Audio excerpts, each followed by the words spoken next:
Hi everyone, it's Karen from the Geordie Grandma. Welcome back to my channel, and this is another Sunday Sunshine Show in collaboration with the Transatlantic Housewives of YouTube, who include myself at Busy Bee Marie, at Maria Crocker and at Tina's Talk Time. And as you all know, it's just a bit of fun.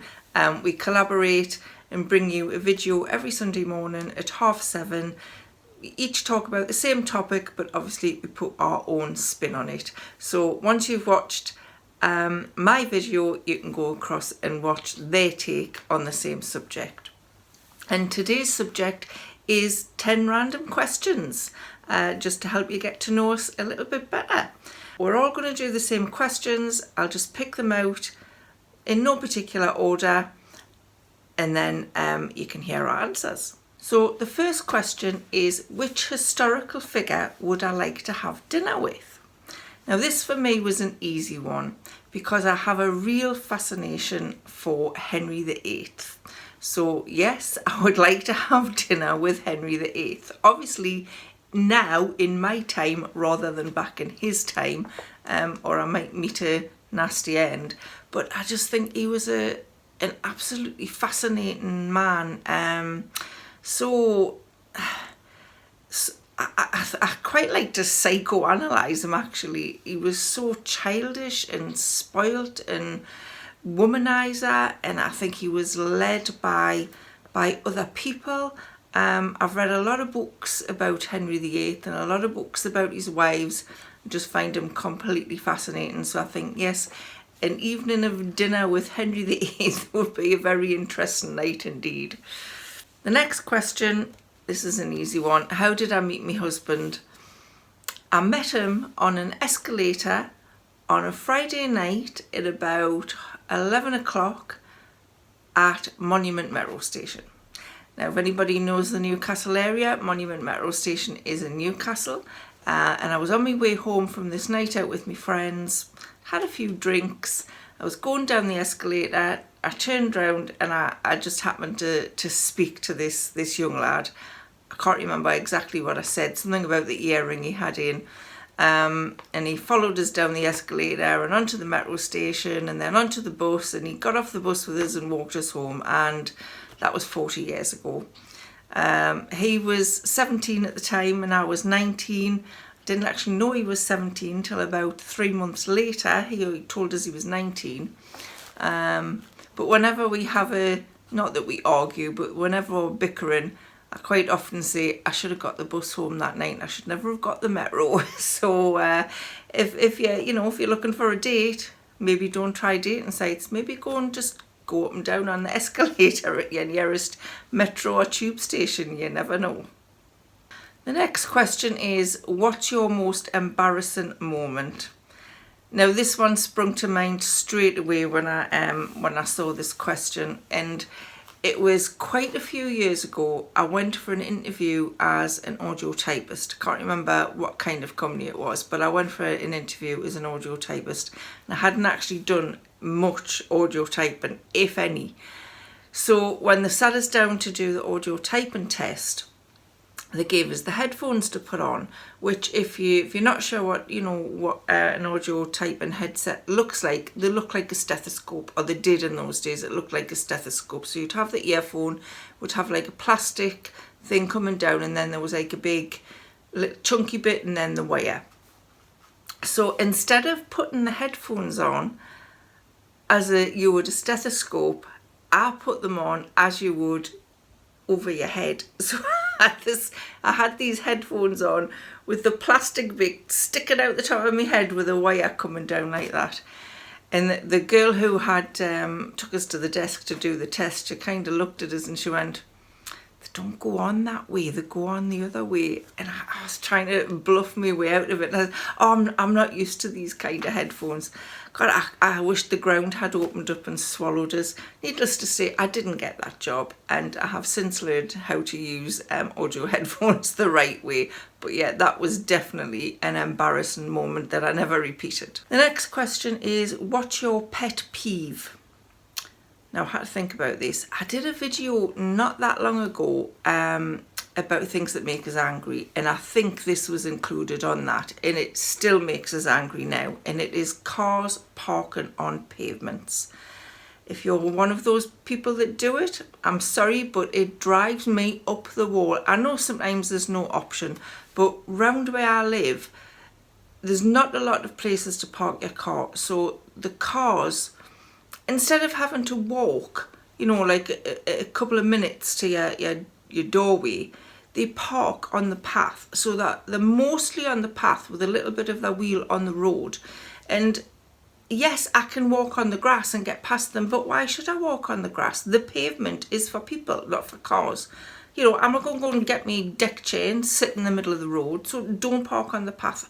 It really, really bugs us. And especially when the whole car's just parked on the path, you know, they're not even pretending to park off on the road, they're just on the path. And if there was anybody with a, you know, a large buggy, a double buggy, a wheelchair, they'd have no way of getting past that car. And it just, it bugs the hell out of us. I'd clamp the lot of them. Yeah, I'm sorry.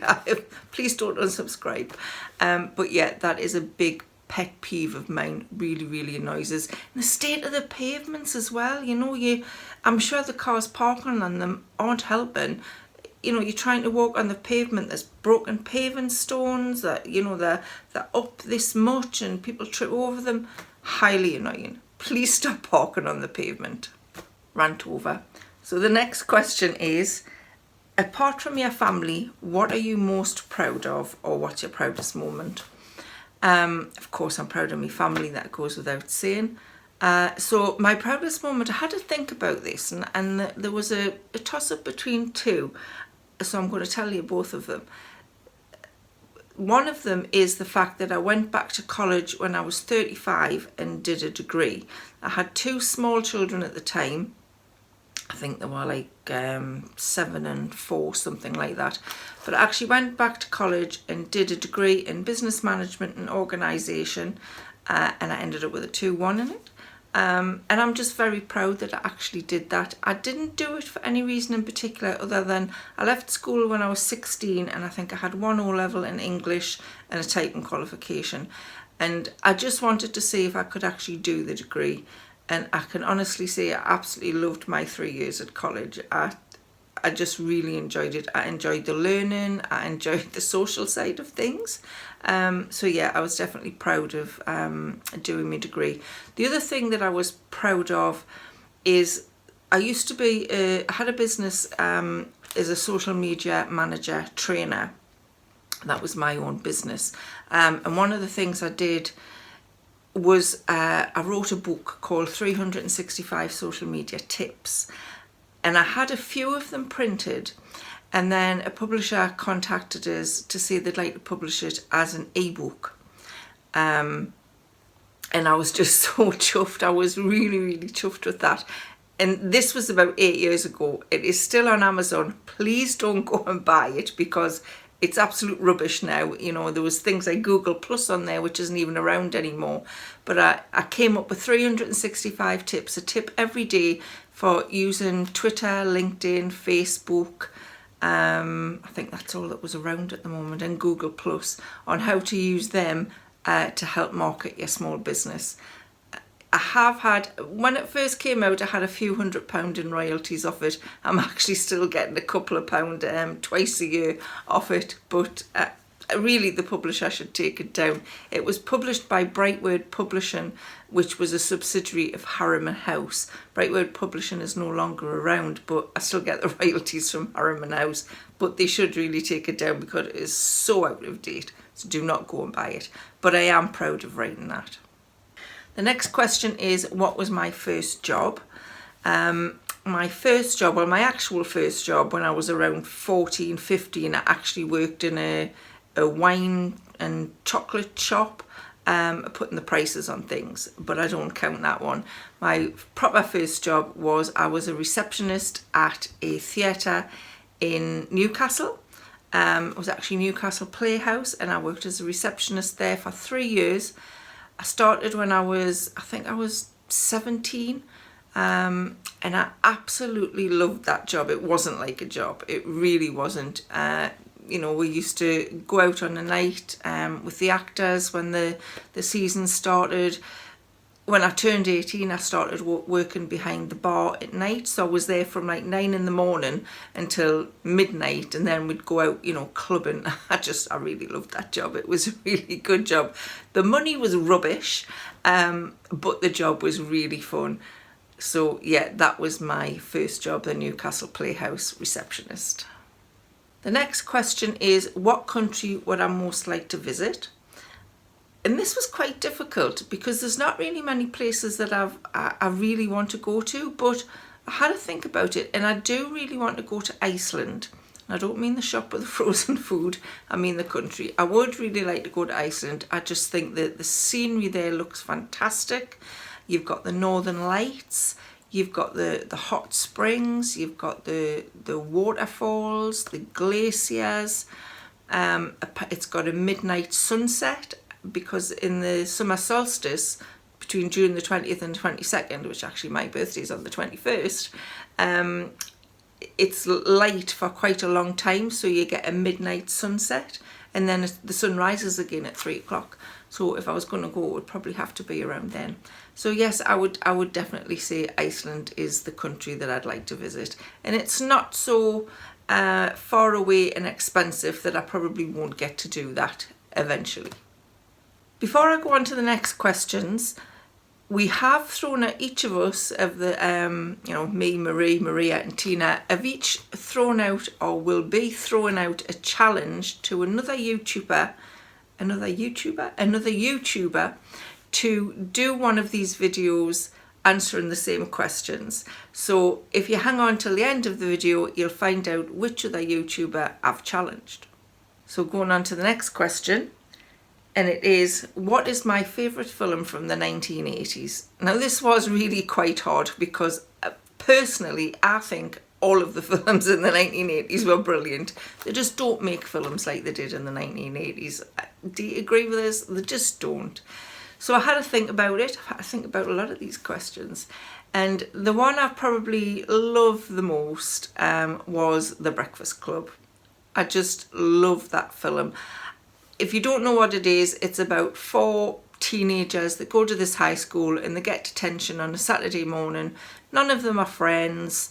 They're all a little bit quirky, and during the course of the film they become friends. I just love everything about that film. I love the music in it. I love the cast in it. Judd Nelson, had a real crush on Judd Nelson at the time. Molly Ringwald, Emilio Estevez, Ali Sheedy. I don't know the other guy's name. I can't remember what it is. But I loved the whole thing about, I mean, it was probably cheesy, but the whole thing about how they became friends, the quirkiness of them. You know, I knew people like that when I was at school, even though this was an American high school. I remember people like that. I was probably a little bit like Ali Sheedy's character, actually. But yeah, I like the quirkiness of it. Just love that film. So you can tell me what your favourite 80s film is in the description, in the comments section below, because I'd love to know if you like The Breakfast Club as well. So we're on to question 9, and this is an interesting question. Who would you like to play you in the story of your life?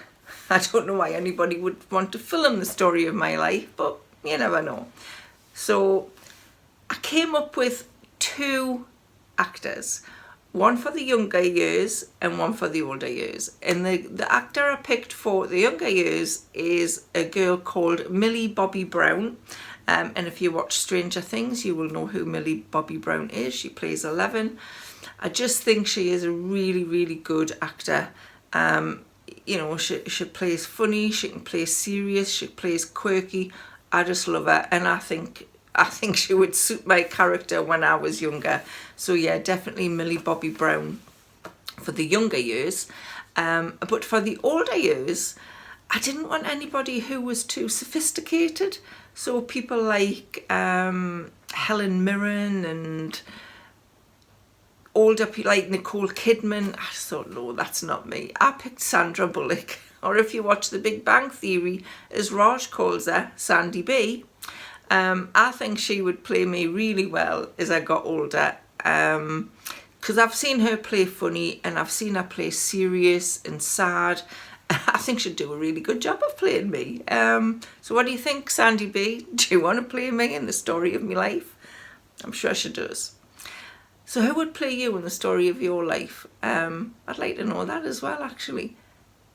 It's quite a weird question to think about, but have a think about it now and let us know. So moving on to the last question, and this is, what is the scariest thing you've ever done? And this did take some thinking about.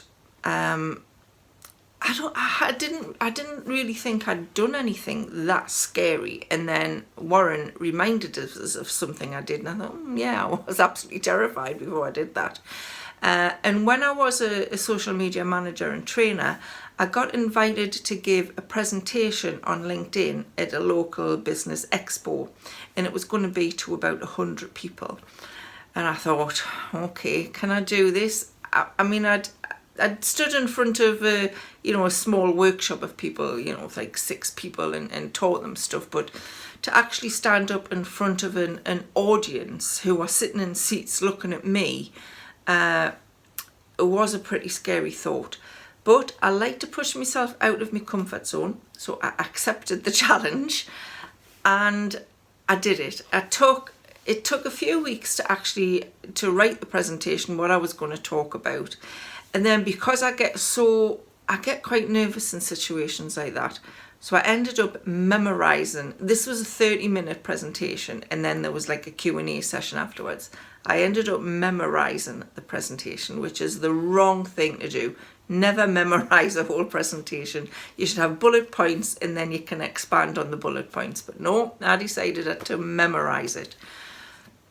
And it's ridiculous, really, because if you forget to say something during a presentation, nobody's going to know you've forgotten. Only you know you've missed something out. Nobody else would know that. So I don't know. I never memorize what I'm talking about in these videos, and it probably shows.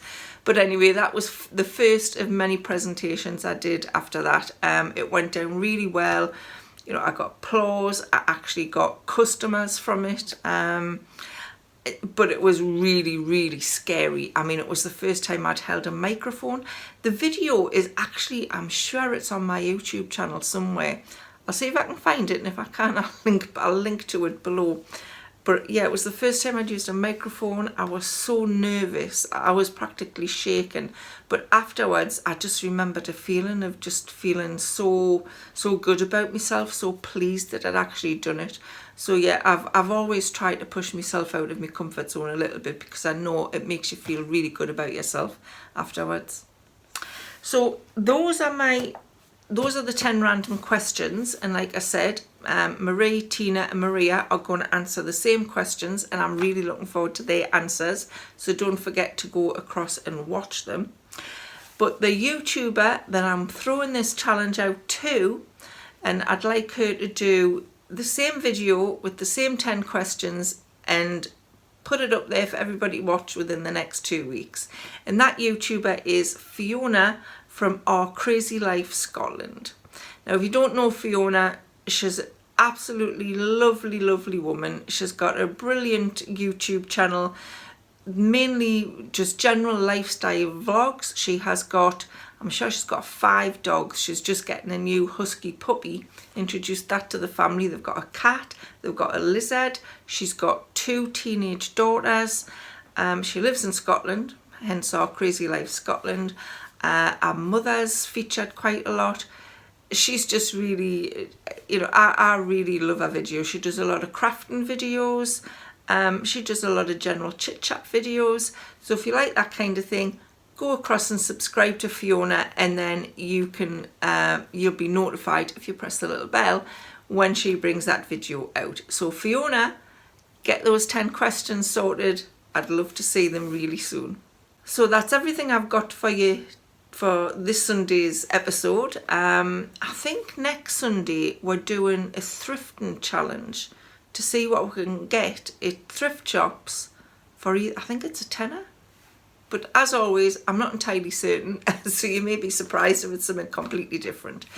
But I hope you're enjoying these Sunday morning videos as much as we are. I love collaborating with the other women. It's just so much fun, and we've become real friends, and I hope you're enjoying it as well. If anybody out there who has a YouTube channel, you know, you may have a small YouTube channel, you may have a larger YouTube channel.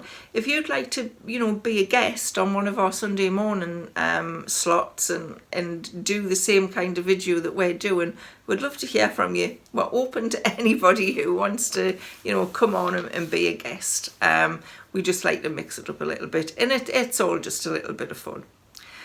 So that's all I've got for you this week. I hope you enjoyed the video. Remember to leave your comments below, and I'll see you soon with something else. So bye for now.